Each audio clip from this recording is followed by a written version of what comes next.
Good morning. I have two, but they're not too long, so you'll have to indulge me.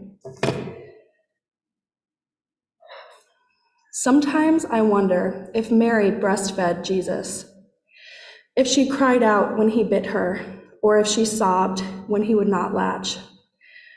Sometimes I wonder if this is all too vulgar to ask in a church full of men, without milk stains on their shirts or coconut oil on their breasts, preaching from pulpits off limits to the Mother of God. But then I think of feeding Jesus, birthing Jesus, the expulsion of blood and the smell of sweat, the salt of a mother's tears onto the soft head of the salt of the earth, feeling lonely and tired and hungry, annoyed, overwhelmed, and full of love. And I think if the vulgarity of birth is not honestly preached by men who carry power but not burden, who carry privilege but not labor, who carry authority but never submission, then it should not be preached at all. Because the real scandal of the birth of God lies in the cracked nipples of a 14-year-old girl, and not in the sermons of ministers who say that women are too delicate to lead. The second one, much shorter. That one is by Caitlin Hardy Shetler, I believe. The second one is Laura Gilpin, and it's titled The Two-Headed Calf. Tomorrow, when the farm boys find this freak of nature, they will wrap his body in newspaper and carry him to the museum. But tonight, he is alive and in the north field with his mother. It is a perfect summer evening, the moon rising over the orchard, the wind in the grass, and as he looks into the sky, there are twice as many stars as usual.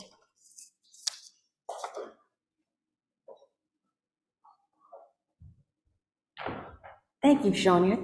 This sounded familiar to me. Is it from an anthology or something? I think it's from a poetry book. Yeah, it sounded very familiar. Very beautiful, beautifully read. Next. You'll come up, okay. Oh, we're going to do the ones that are going to be on Zoom. We're going to do those last. So if you're wondering if you're on Zoom, we'll get to you.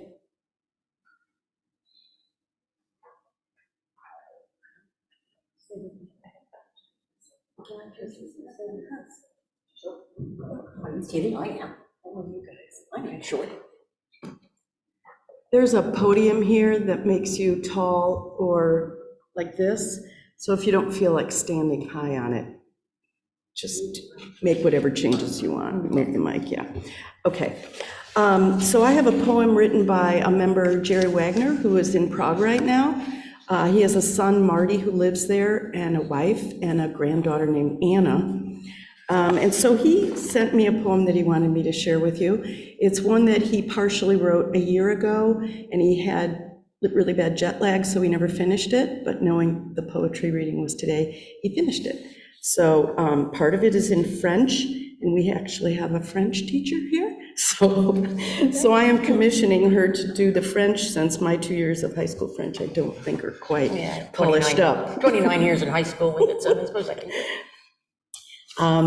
So this is based on Jerry Wagner's observations in Paris. He put it in third person of someone he met who he said had such a sense of compassion that putting it in her voice to him made it make sense. And that woman's name is Anna Candela. And so the 4 French words mean, I'm hungry, help me, hear me, no money, and homeless, which are words that he said he heard or saw in the month that he spent in Paris last summer. So, for Anna. Anna rides the metro. She hears their voices blending. Above the tunnel's rumble, a chorus in her mind. J'ai faim, m'aidez, entendez-moi, je suis sans abri. Front to back, back to front, the lady shuffling through the crowd, the baggage, the backpack students, the suited men, the sneakered boys, the fashioned women. Palm up, step, pause, palm up, step, pause, palm up, step, pause. Her dress, her coat, her loose gray hair, without shape or reason, the formlessness embracing the form. Anna hears. J'ai faim, sans abri, m'aidez, pas d'argent, entendez-moi. Out of the tunnel, up the stairs, the light cries, the air sings, out of the depths. Anna prays to fill the emptiness, this sacred space. C'est tout pour moi? Merci.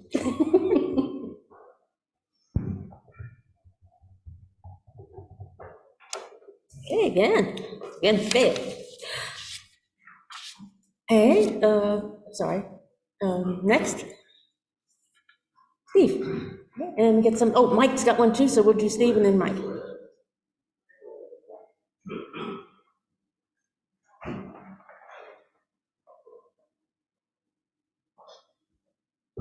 Yesterday morning, I was kind of laying back on the couch and thought, hey, I need to write a poem. And I reached over and I grabbed paper and a pen, and it was like stream of consciousness, basically.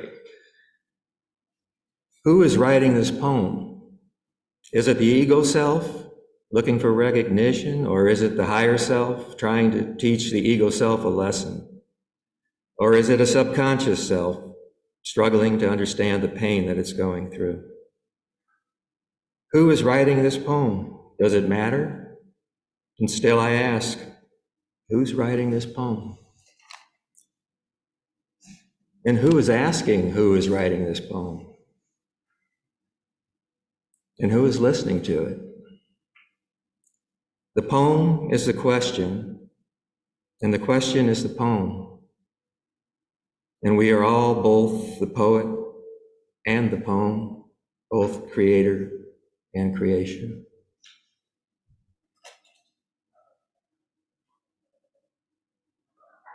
Lovely, thank you, Steve. And then we have Mike Flanagan and then Jim.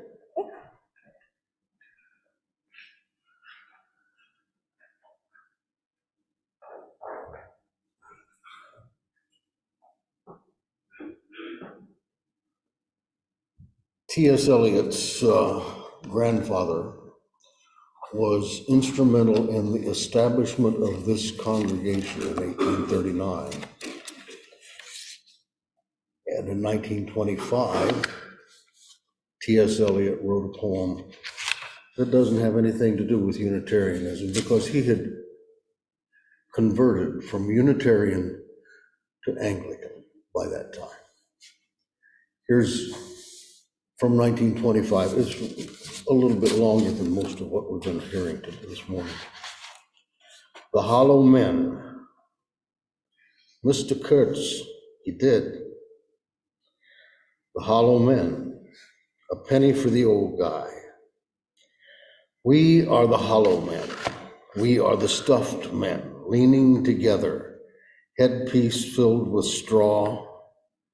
Alas, our dried voices, when we whisper together, are quiet and meaningless as wind in the dry grass, or rats' feet over the broken glass in our dry cellar.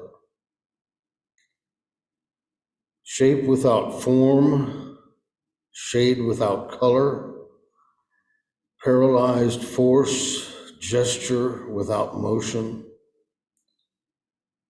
Those who have crossed with direct eyes to death's other kingdom remember us, if at all, not as lost, violent souls, but only as the hollow men, the stuffed men. Eyes I dare not meet in dreams, in death's dream kingdom, these do not appear. There the eyes are sunlight on a broken column, there a tree swinging, and voices are in the winds singing, more distant and more solemn than a fading star. Let me be no nearer in death's dream kingdom.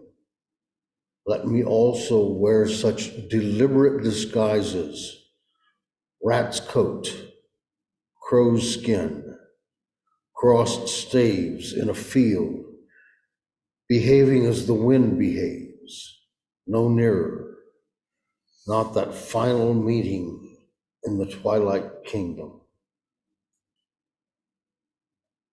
This is the dead land. This is cactus land. Here the stone images are raised. Here they receive the supplication of a dead man's hand under the twinkle of a fading star. It is like this in death's other kingdom, waking alone at the hour when we are trembling with tenderness. Lips that would kiss form prayers to broken stone. The eyes are not here. There are no eyes here. In this valley of dying stars, in this hollow valley, this broken jaw of our lost kingdoms. In this last of meeting places, we grope together and avoid speech, gathered on this beach of the timid river, sightless unless the eyes reappear as the perpetual star, multifoliate rise of death's twilight kingdom, the hope only of empty men. Here we go round the prickly pear, the prickly pear, prickly pear. Here we go round the prickly pear at 5 o'clock in the morning. Between the idea and the reality, between the motion and the act, falls the shadow. For thine is the kingdom. Between the conception and the creation, between the emotion and the response falls the shadow. Life is very long.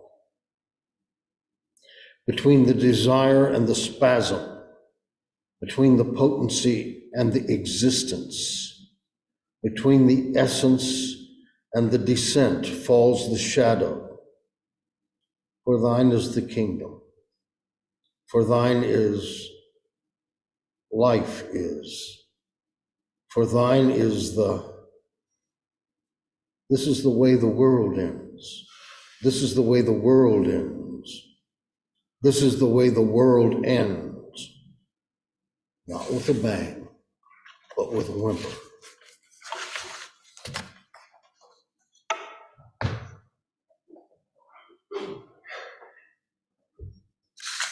Thank you, Mike. I had never heard that in its entirety. Now I know where that last quote comes from. Jim.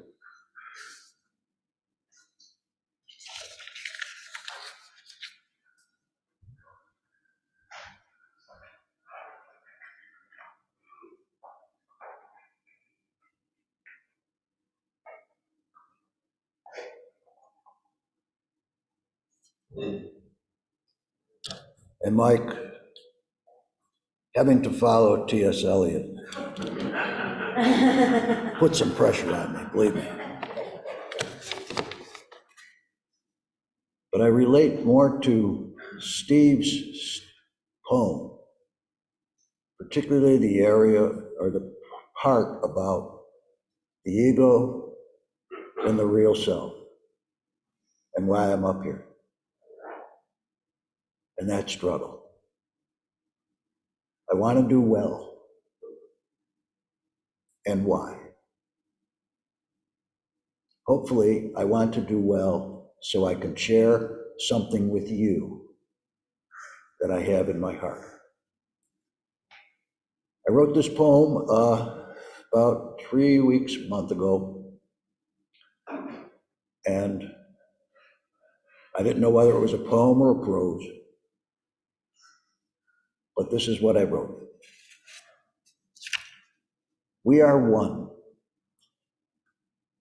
I sit on a stump of a fallen tree and stare into the cluster of assorted flowers in front of me. I sit here in focused concentration looking deep into the random collection of radiant colors and shapes. I reach for my pen and my pad, and then I hear something beckoning, drawing my attention. Deep in the center of the cacophony of color, I see a tiny little shape. A tiny, simmering color purple. Closer attention brings similar looking companions into my focused vision. But this purple one, this one speaks. You found me, it intuits to me. I was reaching for the sun amidst my friends, and I reached as high as I could. My reach, though, is lower than my companions. Still, I reached as high as I could. And I saw you seeing me. And I said, yes. And you said, yes. And you reached down and touched my stretching stem. And I heard your voice asking if you could take me. I said yes again. I said, I am here to bring color and light to the world and to serve the best I can. So take me now. Let my path brighten your path. As you release me from my rooted self, let me transcend into your path. We will continue in time and space together, increasing the light in the world. I bent down and reached and plucked. And the flower became me. And I became the flower. And my fingers tightened on my pencil, and they flew across my paper. And in focused concentration, I captured our moment of connection. Thank you.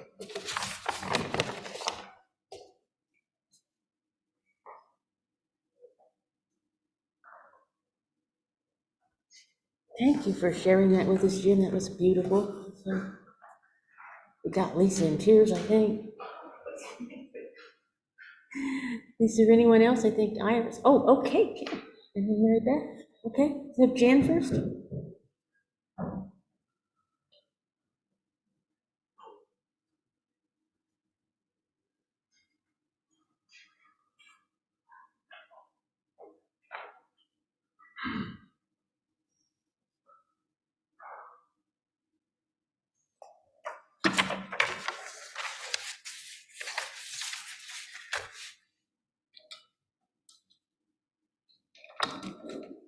Hear me?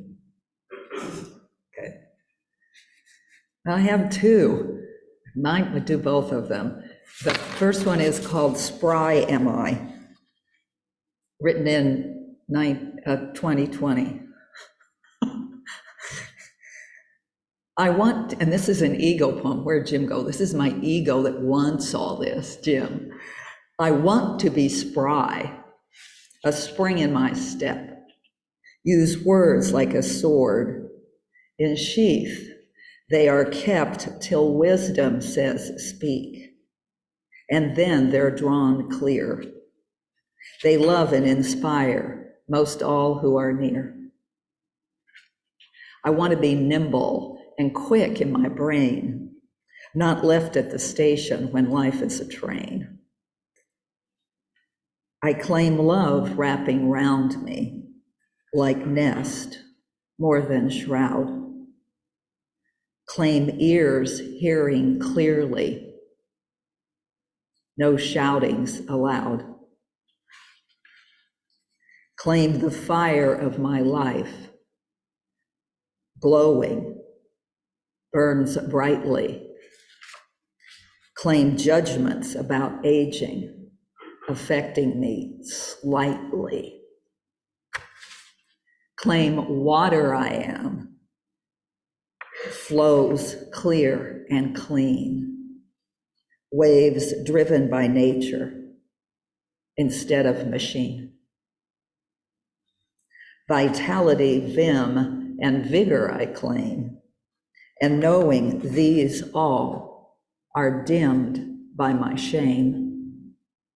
My shame I give God, and guilt and fear too, so that fully I'm here to be love with you.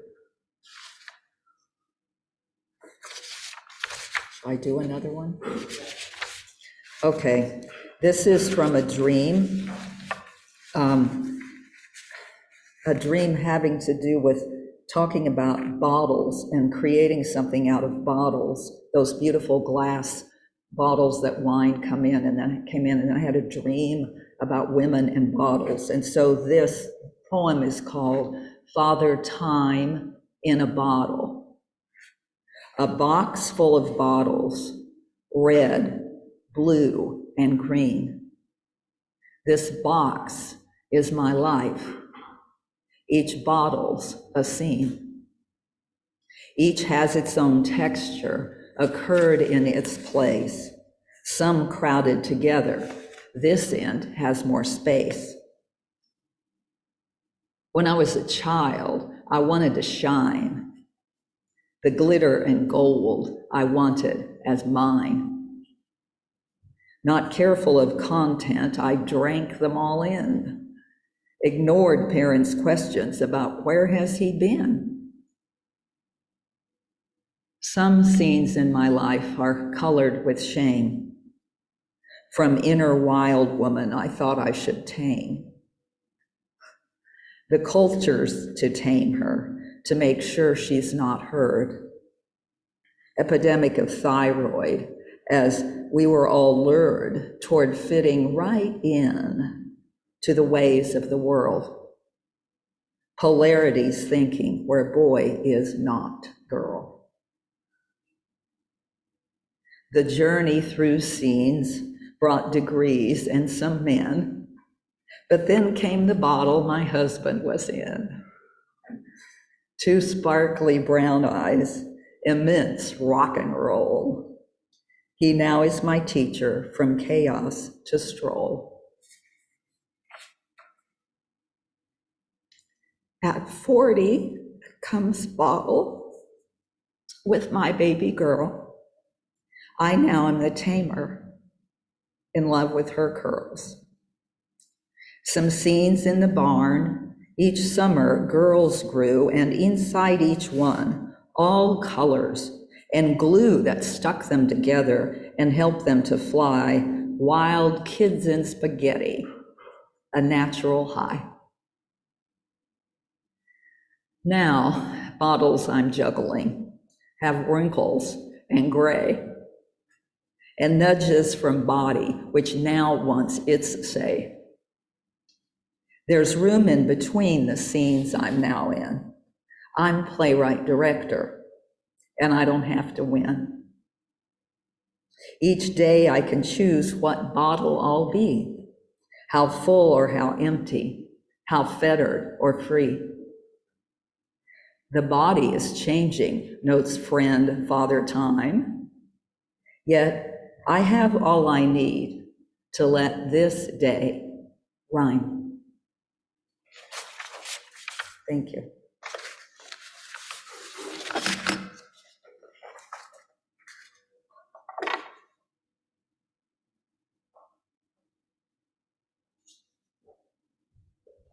Thank you, Jan, for sharing your thoughts and insights on aging and life. Mary Beth, do you have any?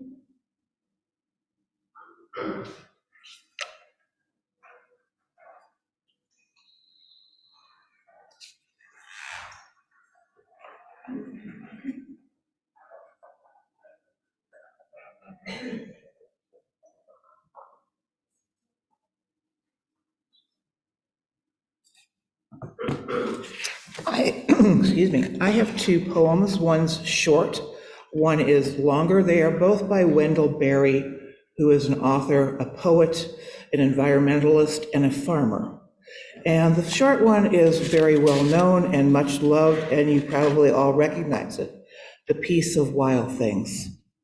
He writes, "When despair for the world grows in me, and I wake in the night at the least sound in fear of what my life and my children's lives may be, I go and lie down where the wood drake rests in his beauty of the water, and the great heron feeds.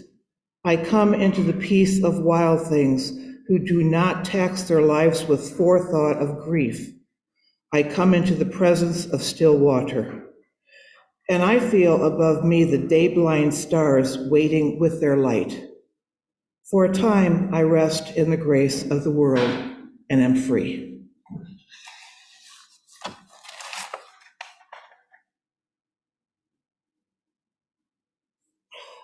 The longer one touches upon his usual themes of love and peace and nature, but he also throws in the theme of nationalism as fanaticism. And it is entitled "To a Siberian Woodsman After Looking at Some Pictures in a Magazine." You lean at ease in your warm house at night after supper, listening to your daughter play the accordion.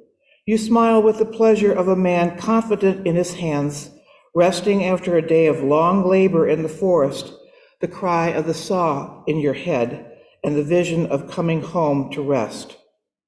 Your daughter's face is clear in the joy of hearing her own music, her fingers live on the keys like people familiar with the land they were born in. You sit at the dinner table late into the night with your son, tying the bright flies that will lead you along the forest streams. Over you, as your hands work, is the dream of still pools. Over you is the dream of your silence while the east brightens, birds waking close by, you in the trees. I have thought of you stepping out of your doorway at dawn, your son in your tracks. You go in under the overarching green branches of the forest, whose ways, strange to me, are well known to you, as the sound of your own voice or the silence that lies around you now that you have ceased to speak. And soon the voice of the stream rises ahead of you, and you take the path beside it. I have thought of the sun breaking pale through the mist over you as you come to the pool where you will fish, and of the mist drifting over the water, and of the cast fly resting light on the face of the pool. And I am here in Kentucky, in the place I have made myself in the world. I sit on my porch above the river that flows muddy and slow along the feet of the trees. I hear the voices of the wren and the yellow-throated warbler, whose songs pass near the windows and over the roof. In my house, my daughter learns the womanhood of her mother. My son is at play, pretending to be the man he believes I am. I am the outbreathing of this ground. My words are its words as the wren's song is its song.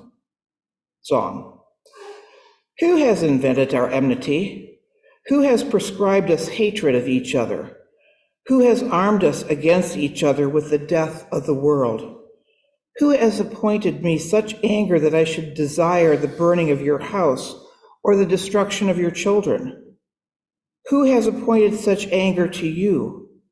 Who has set loose the thought that we should oppose each other with the ruin of forests and rivers and the silence of the birds? Who has said to us that the voices of my land shall be strange to you, and the voices of your land strange to me?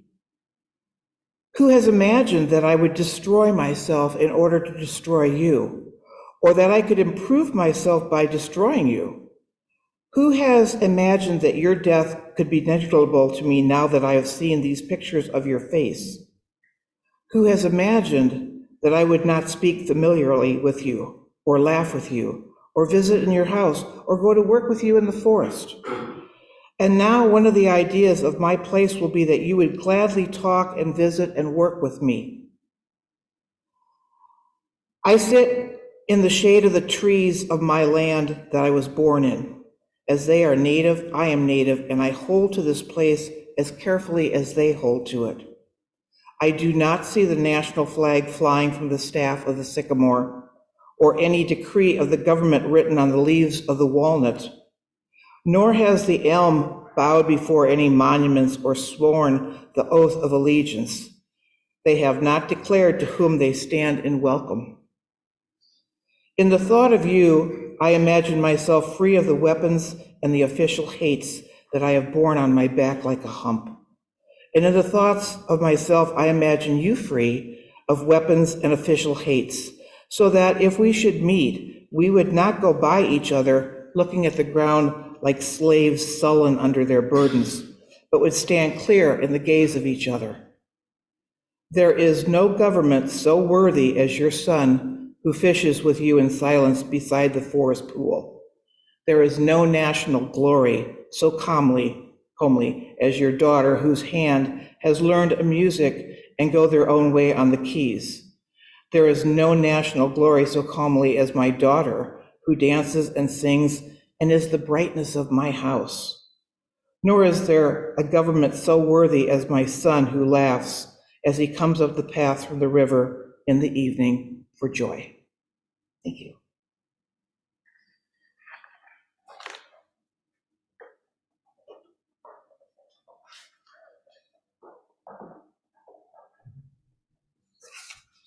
Thank you, Mary Beth. That last one was particularly moving, I thought, and very timely. Asked some good questions. We should all be asking, other people should be asking, right? Anyone else? No, oh, Edwin, come on up.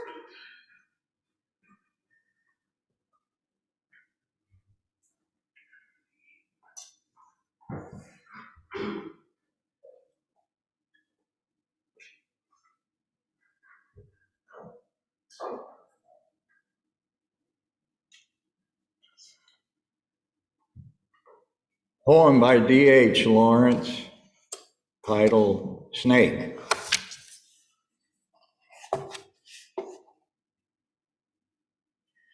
A snake came to my water trough on a hot, hot day, and I in pajamas for the heat to drink there.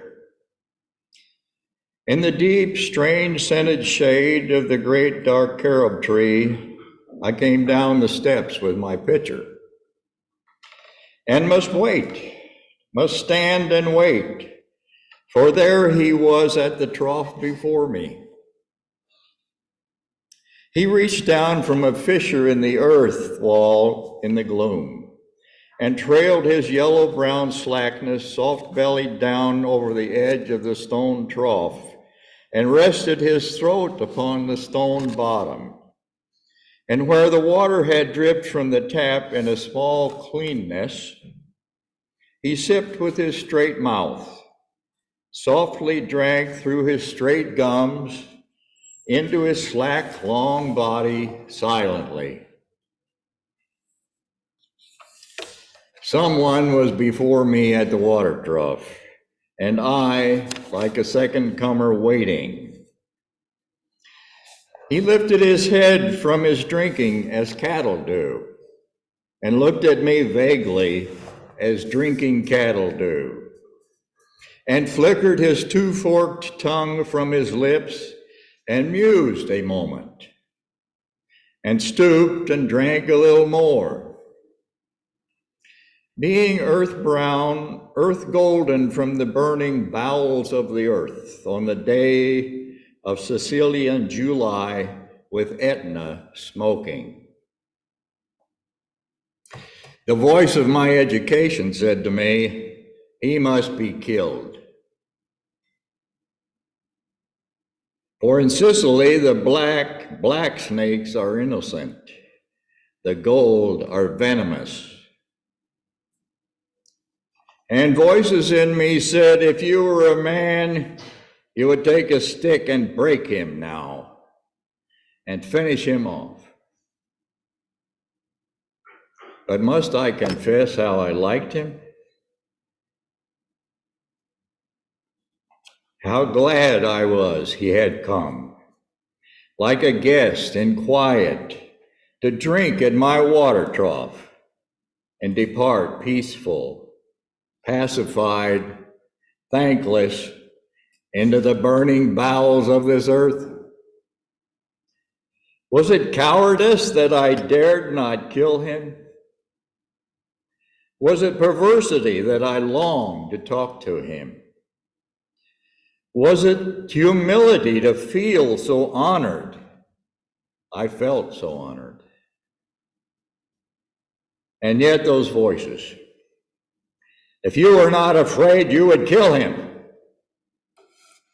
And truly I was afraid. I was most afraid. But even so, honored still more, that he should seek my hospitality from out the dark door of the secret earth. He drank enough and lifted his head dreamily as one who has drunken, and flickered his tongue like a forked night on the air, so black, seeming to lick his lips, and looked around like a god, unseeing, into the air, and slowly turned his head, and slowly, very slowly, as if thrice a dream, proceeded to draw his slow length curving round and climb again the broken wall of my wall face. And as he put his head into that dreadful hole, and he slowly drew up, snake easing his shoulders, and entered farther, a sort of horror, a sort of protest against his withdrawing into that horrid black hole, deliberately glowing into the blackness, and slowly drawing himself after, overcame me. Now his back was turned. I looked round. I put down my pitcher. I picked up a clumsy log and threw it at the water trough with a clatter. I think it did not hit him. But suddenly that part of him that was left behind convulsed in undignified haste, writhed like lightning, and was gone into the black hole, the earth-lipped fissure in the wall front, at which, in the intense still noon, I stared with fascination. And immediately I regretted it. I thought, how paltry, how vulgar, what a mean act. I despise myself and the voices of my accursed human education. And I thought of the albatross. And I wish he would come back, my snake. For he seemed to me again like a king in exile, uncrowned in the underworld, now due to be crowned again. And so I missed my chance with one of the lords of life. And I have something to expiate, a pettiness.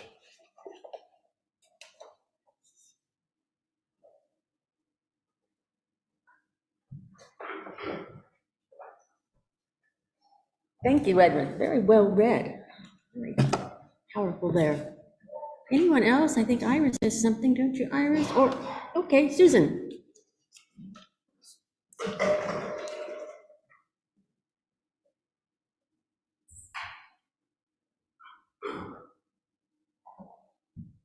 So tell me if this is too loud. Is that okay? Okay. I'm not going to introduce these with any additional information. I'm just going to read them. But I will say this first one will provide a bit of levity. It's entitled London Airport. I'll try and read it in one breath. Good question. Christopher Logue, born 1962. There's no date of his death in here because this was published about 30 years ago. So we can assume he's no longer with us. Yeah. Okay, it's called London Airport. Last night in London Airport, I saw a wooden bin labeled "Unwanted literature is to be placed herein." So I wrote a poem and popped it in.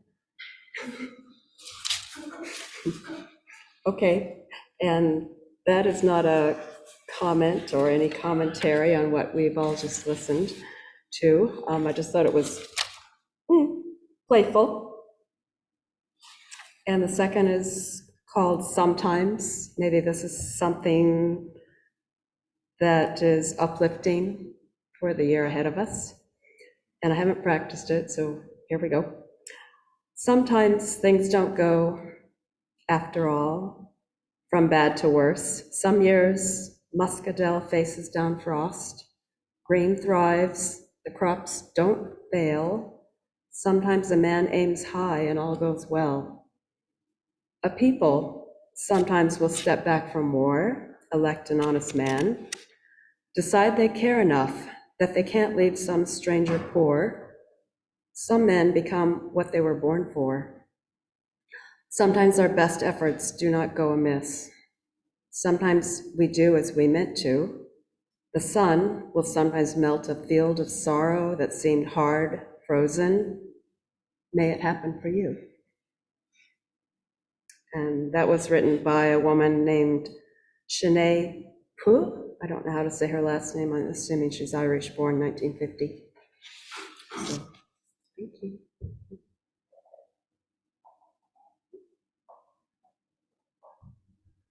Thank you, Susan, for sharing those with us. You have another one, Lisa? Just one. Okay, fine.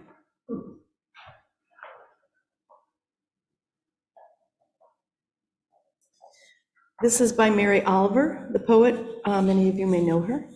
The title is A Summer Day. Who made the world? Who made the swan and the black bear? Who made the grasshopper? This grasshopper.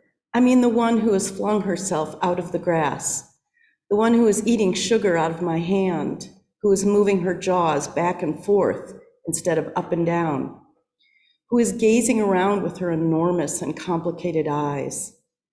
Now she lifts her pale forearms and thoroughly washes her face. Now she snaps her wings open and floats away. I don't know exactly what a prayer is. I do know how to pay attention, how to fall down into the grass, how to kneel in the grass, how to be idle and blessed, how to stroll through the fields, which is what I have been doing all day. Tell me, what else should I have done? Doesn't everything die at last, and too soon? Tell me, what is your plan, or what is it you plan to do with your one wild and precious life?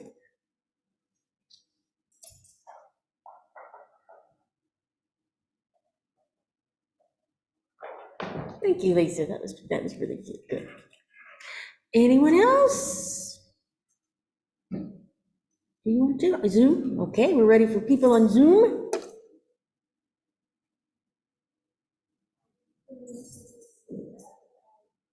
Is here? Sharon's. Here we go. Okay, Sharon's up. There's Sharon.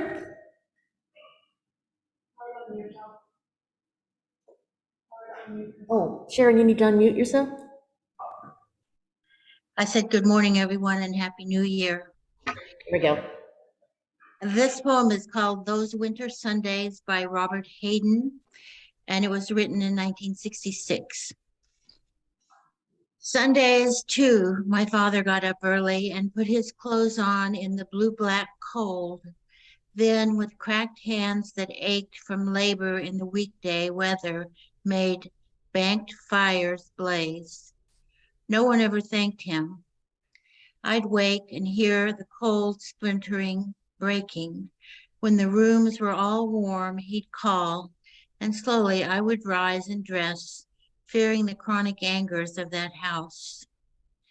Speaking indifferently to him, who had driven out the cold and polished my good shoes as well, what did I know? What did I know of love's austere and lonely offices? I send that as a tribute to my own dad, who got up and banked the fires of our wood stove, and perhaps also to our central heat, because during our recent cold snap, I was thinking how much easier it is for us these days who do not have to get up and keep the wood stove burning. Thank you, Sharon. Do we have anyone else on Zoom who wants to read anything? Yes. Hello? Oh, All right, go ahead. okay. Can you hear me? Yep. Okay. So the end of the year and the beginning of the new year, it's a time for remembering. And so in 1967, it was my class's 50-year reunion. And so I thought, well, probably everybody that's listening to me now has had a reunion of some year or other. And so maybe people could relate to this. And so I graduated from Williamsfield High School, which is in Knox County. It's about 30 miles east of Galesburg. It's near the Spoon River. So, and we call ourselves the Bombers. And so the name, so I wrote this poem for that occasion. And so the name of the poem is The 67 Bombers at 50. And goes like this. 50 years, there is no way. Why, it was only yesterday that we were bomber boys and girls in our bomber high school world. 50 years, that can't be right. Won the district just last night. Remember? In our socks we hopped. At Dutch's we drank soda pop, ate burgers, fries, and tenderloins, and with our fellow bombers joined. We did those crazy high school things. We bought yearbooks. Juniors got class rings. Home ec, egg boys, muscle cars made noise, big games, double dates, better not get home too late. The music, oh, it made us jolly. Jerry Lee and Buddy Holly, Elvis, don't forget Chuck Berry, Bob Dylan, Peter, Paul, and Mary, Little Richard, Big Bopper, Louie, a showstopper, Beatles, Stones, Good Vibrations, The Who, my generation. We rocked, we rolled. Ask us, you'll see just how cool we used to be.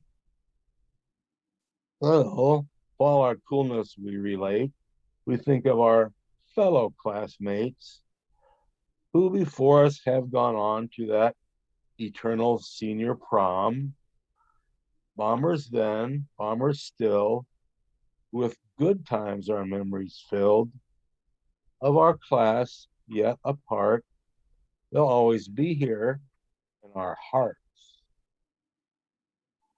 As for the rest, how have we done? Bomber daughters, bomber sons. We hope we've acted as we should, and that we've done less harm than good. We've had some kids. We've taught them too that they should go by what we say and maybe not by what we do.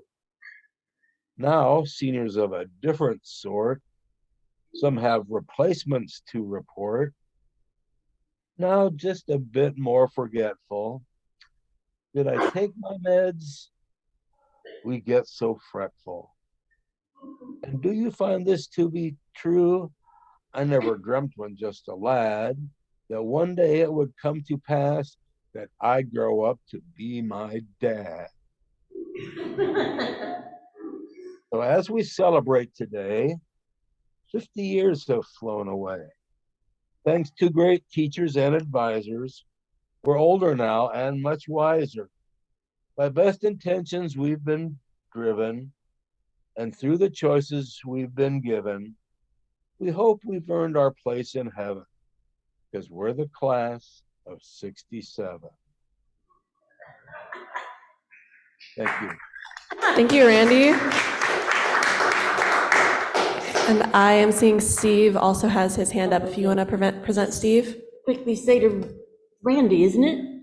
Yeah, Randy. Yeah, Randy, yeah, I think that hit a note with just about everyone in here that's of a certain age. I was a class of 69.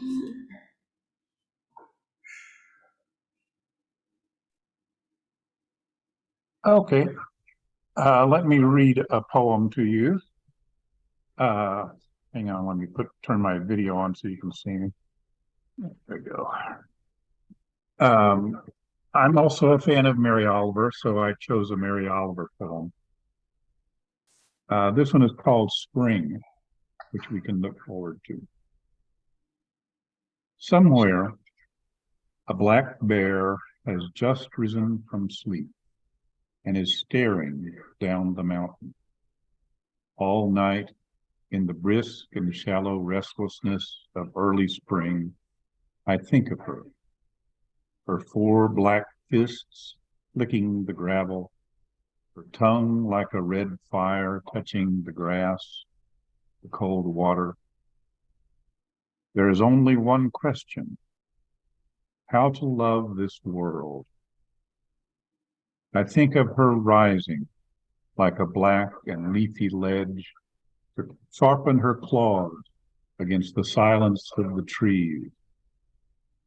Whatever else my life is, with its poems and its music and its glass cities, it is also this dazzling darkness coming down the mountain, breathing and tasting. All day I think of her white teeth, her wordlessness, her perfect love.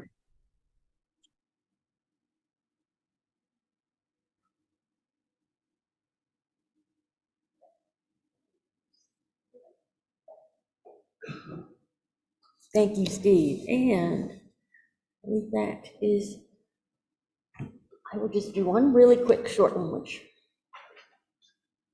something longer, but I don't have much poetry in my house, but I have this dewdrops on a lotus leaf. It's Zen. How can I possibly sleep this moonlit evening? Come, my friends, let's sing and dance all night long. Stretched out, tipsy, under the vast sky, splendid dreams beneath the cherry blossoms. Wild roses, plucked from fields, full of croaking frogs, float them in your wine and enjoy every minute. Like 10. Okay, we will go on. I have a little bit